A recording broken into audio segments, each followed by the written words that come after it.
Okay.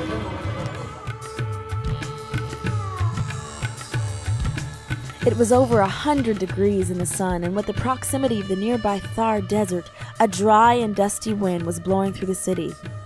It had been a long day of incredible experiences, so I climbed the roof of our headquarters to reflect on this beautiful city and enjoy the cooling mountain breeze that came with nightfall. This is such an amazing city. It is so busy, and there's so much history behind it. It's a very medieval city. You'll notice this mountain range behind. This whole city is guarded by mountains and walls. It's got a tremendous history. This is the city that 80% of the world's jewels are produced from. I'm so honored to be here. This view is breathtaking.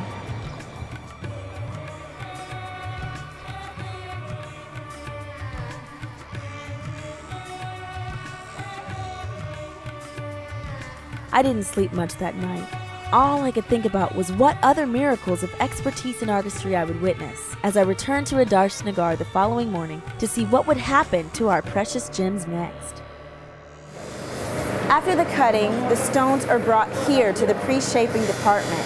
And you'll notice there's a lot of noise going on, but that's because we've got high-powered machines working to chisel away at these stones. The stones are looked at and evaluated the best shape that would be for that stone. And again, they're using blades just like they did in the cutting department. These blades can be very dangerous, but these people are very, very skilled in what they're doing. The utmost amount of craftsmanship is needed, and you'll notice they'll take even tiny stones and put them up against the blade. And I'm just amazed because these people really know what they're doing. After pre-shaping, the gems are brought here into calibration. Now this is the place that the final dimensions of the gem are determined. Now these instruments you see them using here, it's called a calibration watch. And the purpose of this watch is to make sure that the dimensions of the stone are perfect. So he's using this machine to constantly chisel away at the stone and then check his work constantly. This is done down to the 100th of a millimeter. That's how precise this is. So that when you receive the jewelry, the stone fits perfectly into the jewelry like a hand in a glove. It's awesome.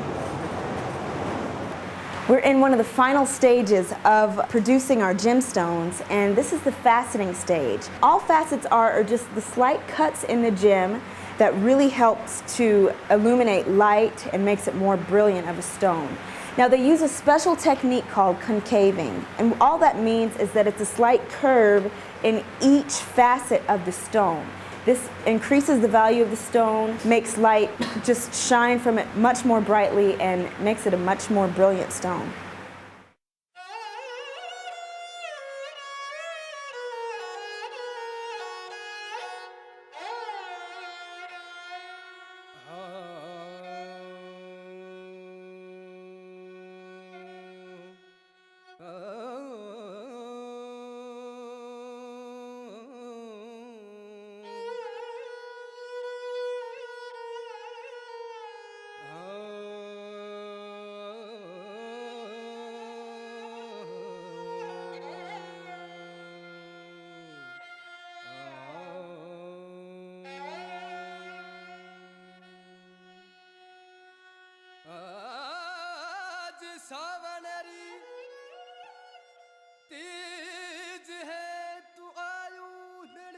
The story of Jaipur is inextricably linked with the history of gems and jewelry.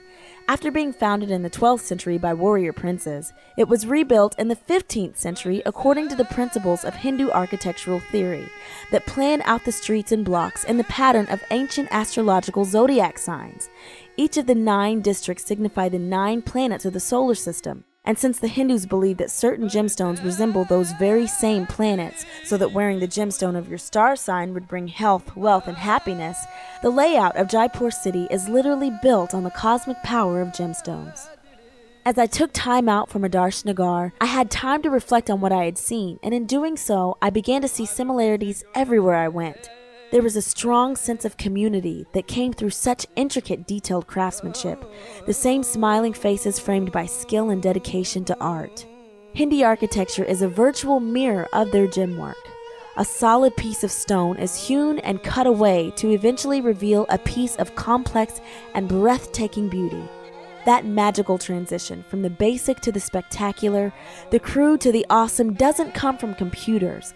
It comes from people. People who have made a journey through time and space and brought their skills and tradition of gem cutting along with them in a way that no machine could ever replicate. Seeing these buildings constructed centuries ago and still giving joy to the people today inspired me to see for one last time the final stage in the journey of our gems.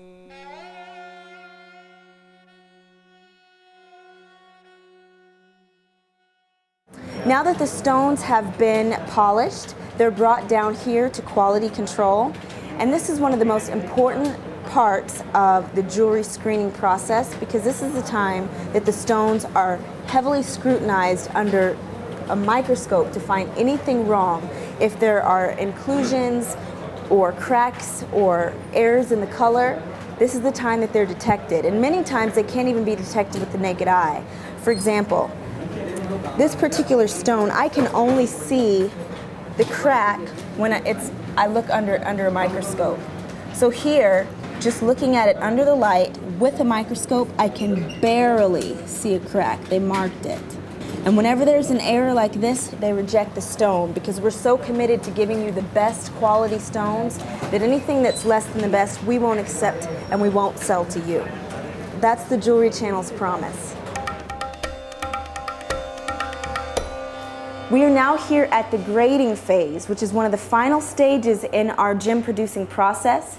And here, the stones are divided based on their color, their size, their weight, their clarity, and they're graded 1 through 4, 4 being the highest quality. Now here at the Jewelry Channel, it is a priority of ours to make sure that you, the customer, get the highest quality stone. Now remember, when you're calling to place your bid, you are bidding on the highest quality stones. There's lots of craftsmanship, lots of workmanship, but more importantly, we later sort to give you the very best of what we had from all over the world. There is no middleman. We source the stones, we produce the stones, and we make them available to you, the viewer. You're really getting a great deal. No hidden cost. You are getting the maximum value for the amount of money that you're paying. You can rest assured that with the Jewelry Channel. As the stones were packed away for shipment, I realized that I had witnessed an incredible journey. I already knew a fair amount about gem cutting, but at this point, I knew that I had to put into practice what I had learned. One last thing for me to do before I left, something I had never done before and may never do again. I am about to facet my very own diamond, and just sitting in this little area can be kind of dangerous because there's a generator right next to me, so you just have to be really controlled when you sit down. Again, this is very technical, and a lot of the technical aspects that went into placing the diamond inside here have already been taken care of for me, so I'm really doing the easy part. My good friend here just gave me a little brief overview on what I need to do, so hopefully I won't mess up his work too badly. This revolving disc that is spinning extremely fast, and the top layer is covered with diamond powder, and that helps to cut the diamond. So basically, I'm just going to put this on top here, and here. Wow, that did it. That was pretty cool. Let me try that one more time. Sparks kind of scare me. Put this up against. Now each diamond that they're doing, these diamonds are tiny, and they're putting 24 facets on each diamond. So what I just did, they do that 24 times, except they know what they're doing. After they put one facet on, they check it with the magnifying glass. Okay. And check for accuracy. I don't know that I fully know what I'm looking at, but I think that's about right. So we'll try that one more time. There could not have been a better example to me than to experience firsthand how much work and dedication goes into the cutting of our gems. Even after the whole process, every single stone is expertly analyzed. You may be watching us on the Jewelry Channel and deciding for yourself whether to bid on a piece of jewelry.